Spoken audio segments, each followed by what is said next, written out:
You know, I spend actual hours and effort into a video and no one watches it and no one likes it. So here, have what you want. Here's your stupid Bannerlord dev blogs that take no bloody effort to make, but everyone watches them anyway. You're your own demons. Alright, let's get into it.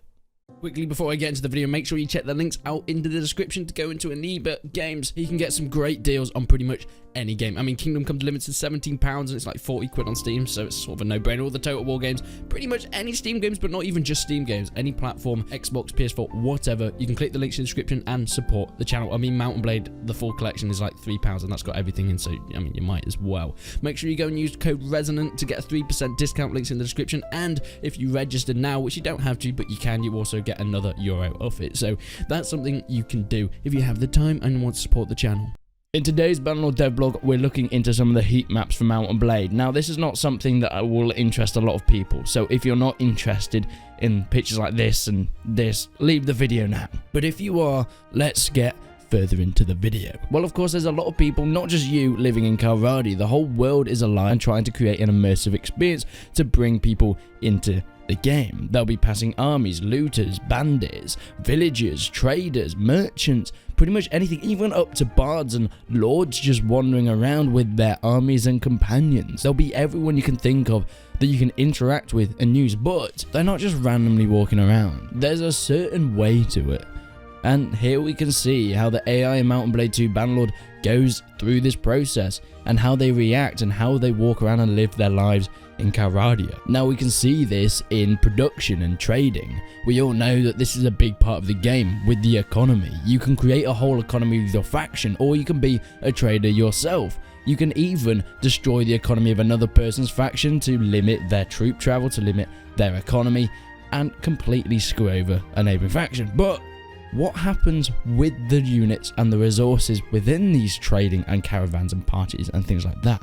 Because there's a certain way they work. You're not going to be able to get everything all over Kalradia. Certain places are going to specialize trading one type of resource. For example, the Kurzates are probably going to be a lot more specialized when it comes to trading horses. You'll be able to get better horses from that area of the land. But we can see pictures here about the heat maps of where traders travel. Here we can see an example of flax. Flax is a low profit item.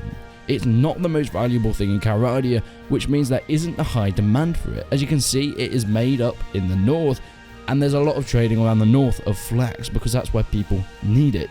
But unfortunately, it doesn't really go much further than that. Traders don't have the need because they don't have the demand to take it down south or to the east areas because no one wants to buy it there. So as you can see, the heat maps and when the traders carrying this flax tends to die off and then it disappears completely down to the south.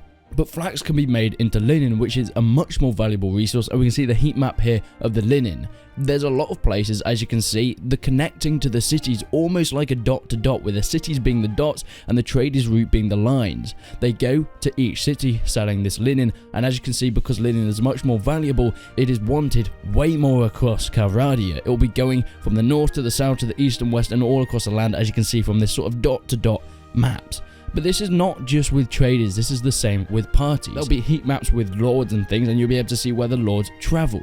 Most of the time, probably in their own areas, or when they go to war, they'll start to move into other areas and other factions' territories. But we have another example here that sort of gives you an example of what lords and other parties might do. Now, this is not really to do with armies and caravans, but more bandits.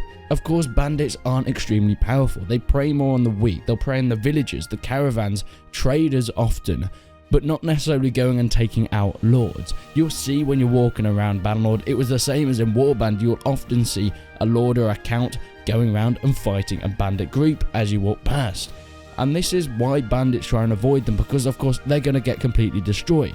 As you can see, the steppe bandits tend to spend a lot of their time in the mountainous regions. They're spending a lot of their time on the outside where there isn't these big capital cities, where there's more villages rather than castles, because that's what they prey on. They're going to raid these villages. If they wander into the city areas and the more populated and dense areas, they're going to have problems with the lords and the counts. So that's why you can see on the heat maps they tend to be staying away from it. Down south, yeah, they are sort of overlapping with some of these capital cities, but more often than less they're in the more rural places outside of the cities. Now, I wasn't sure whether to make a Bannerlord dev blog on it, but I'm finding this actually quite interesting looking at all the heat maps. If you guys want to go and check them out, make sure you click the link in the description to, as always, the actual dev blog so you can read through it yourself. But thank you so much for watching. Make sure you subscribe to the channel if you haven't already, and I hope you get what you bloody want. What's the point of me spending time on videos that actually take effort if no one's gonna watch them?